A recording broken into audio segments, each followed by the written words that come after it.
The ballroom was filled with laughter, golden chandeliers throwing glittering light across marble floors, but in one corner stood a little girl, small and fragile, her hands trembling over the polished keys of a grand piano.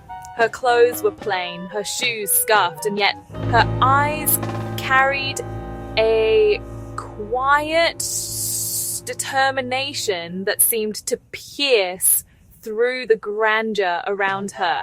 The laughter of wealthy guests rang like cruel bells in her ears, and the booming voice of the host, a tall, confident millionaire in a tailored suit, had just declared mockingly, "Play something for us, little one. If you can truly impress me, I'll adopt you." The crowd chuckled as if it were a joke, but to the little girl, those words were not a game. They were a doorway to the life she had. Quick pause here. If this story's grabbing your interest, tap like and subscribe. It really helps me keep bringing you these tales. The girl's name was Anna, just 7 years old, but her life had been harder than most could imagine. She had been abandoned as a toddler and shuffled between foster homes, where neglect and hunger became her constant companions. The piano was her secret escape. She had discovered it in a dusty corner of an old orphanage where broken toys and forgotten furniture gathered.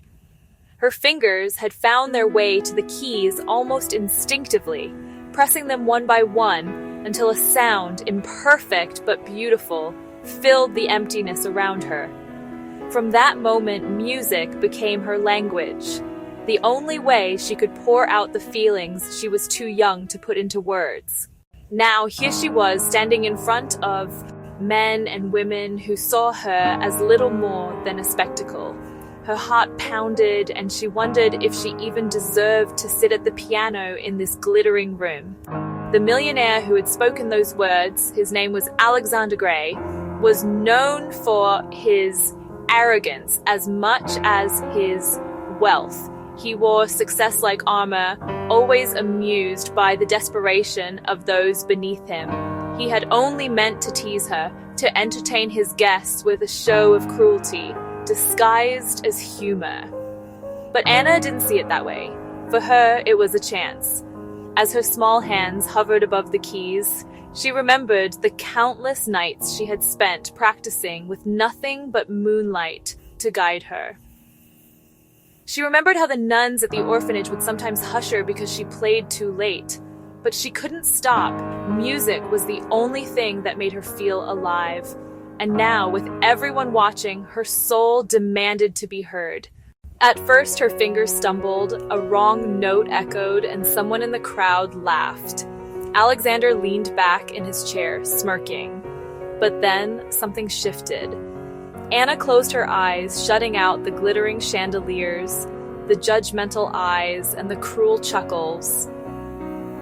She imagined herself back at the orphanage, alone with the piano, and let her heart lead her. The melody that flowed was not from sheet music or training. It was raw, unfiltered emotion, a song that told of loneliness, longing, and a fragile hope that refused to die. The room began to quiet.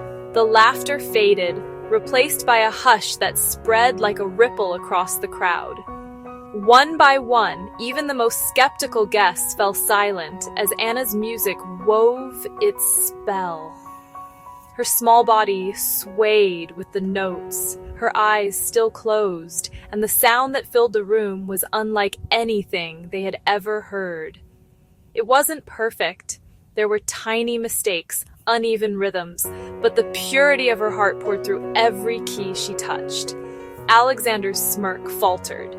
He leaned forward, his eyes fixed on the little girl who had dared to turn his mocking challenge into something extraordinary.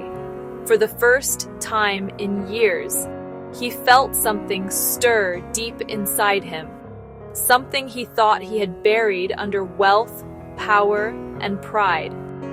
Memories of his own childhood came rushing back, a time when his mother had played the piano for him before she passed away. He had locked those memories away, convincing himself that vulnerability was weakness. But Anna's music broke through the walls he had built.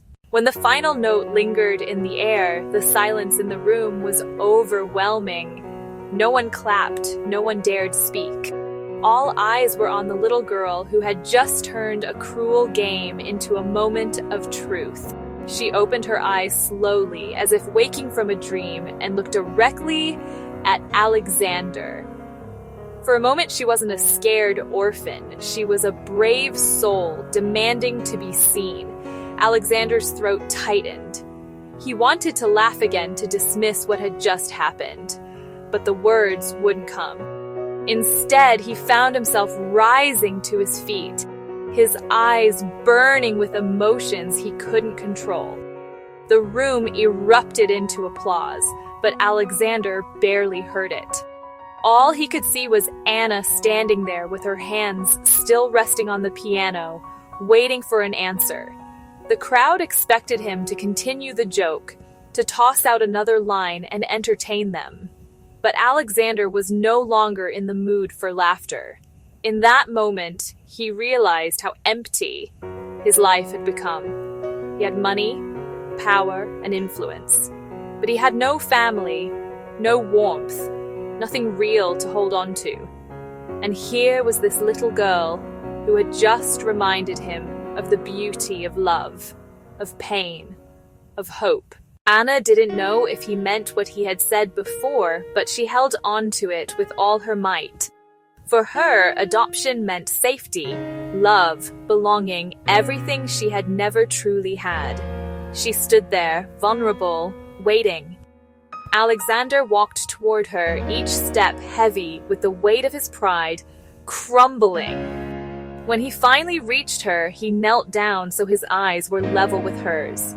You've given me something no amount of money could ever buy. From this day forward, you're not alone anymore.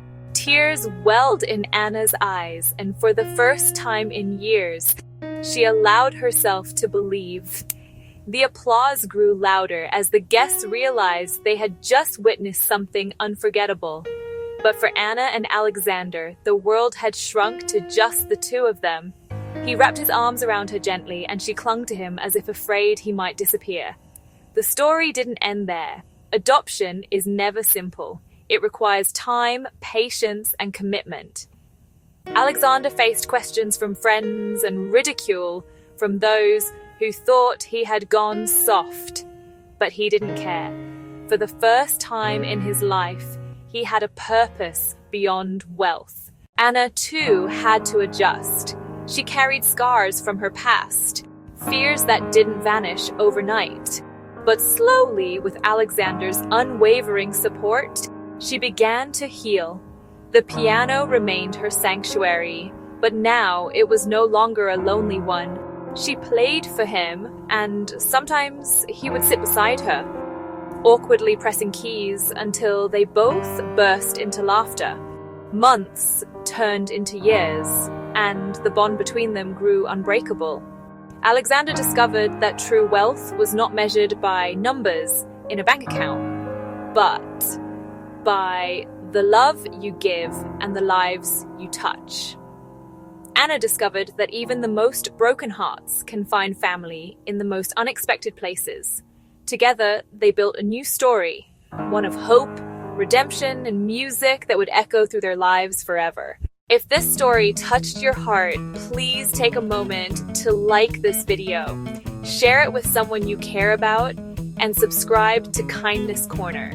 Stories like these remind us all that no act of kindness, no moment of compassion is ever wasted.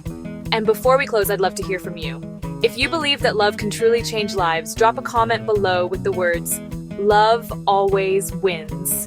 Because in the end, that is what this story proves.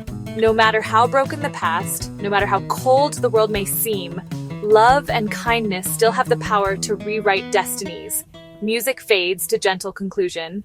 Thank you for treading this trail of tales till we travel together again on another adventure.